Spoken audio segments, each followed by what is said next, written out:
So what's up guys, and welcome to my full review of the Xiaomi Redmi 3S, yet another addition into the company's absolutely awfully named arsenal of smartphones, which are actually fantastic.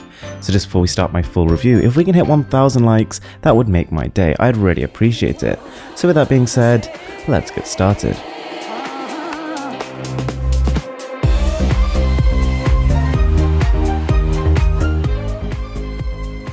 So the Redmi 3S is a really confusing smartphone. Coming in at $135, it sits somewhere between their mid-range flagships, the Note series, and then their budget smartphones, but the line is a little bit blurred. Nonetheless, the build quality is top class, everything you would expect from smartphones costing up to $300. We've got a metal finish, which is simple and pleasing to the eye. And personally, I'm really glad the company hasn't tried to join the race of world's thinnest smartphone. It's comfortable at 8.5mm thick and 144 grams. They've gone for ease of use and comfortable durability. It really does work. The screen is definitely one of the most controversial parts of the phone.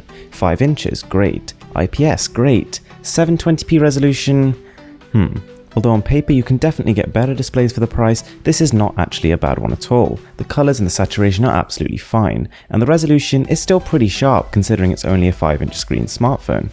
What I would say though is that while it's not dim, it is quite hard to read in bright sunlight. So let's talk about processing power.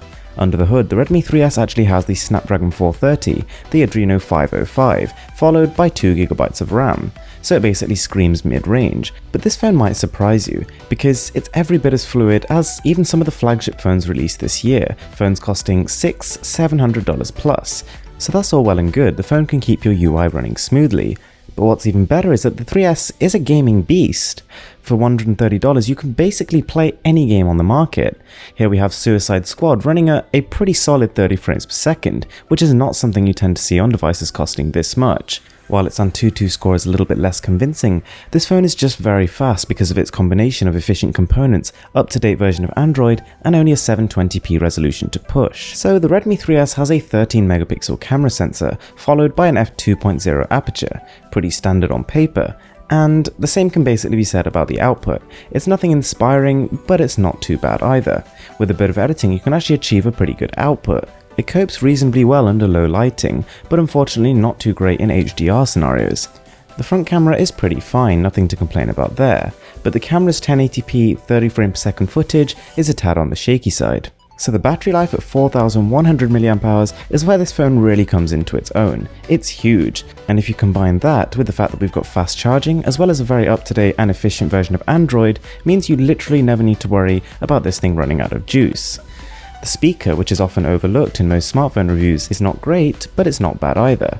It's got the right sound signature, but unfortunately it's on the back, and the volume is not as loud as it could be. Now I have to say guys, these fingerprint sensors are getting damn good. It unlocks in about 0.1 seconds, so a very seamless experience there. And you'll also be glad to know that we've got capacity for 256GB of extra storage, so pretty roomy. Now one of the big complaints that Xiaomi gets is about its MIUI software, which looks a little bit childish, and to be honest not much has changed here. But one thing that has definitely improved is the optimization, because the software literally flies. It's extremely fast, and to be honest for me, that's enough to actually take away the monotony of it. MIUI is bearable when it's as slick as it is on this phone. And good news, Xiaomi has finally managed to ditch the bloatware. It's bundled in a few apps, things like the battery saver, things like the cleaner and the calendar, but to be honest they're useful and you'd probably end up downloading alternatives of them anyway. So there we go guys, the Redmi 3S. And for $130, it's pretty impressive how full of a package this phone is. Yes, it's let down by a couple of things, for example its camera, its screen being 720p, but overall the fact that a phone at $130 can perform that well, can last that long and can feel that good in the hands is quite frankly impressive, so I have to give this one a thumbs up. So guys, thanks a lot for watching, you know how much I appreciate it. If you haven't already subscribed, be sure to smash that subscribe button so hard that your phone breaks and you have to get a new one. And then you can buy the 3S. I'll see you next time.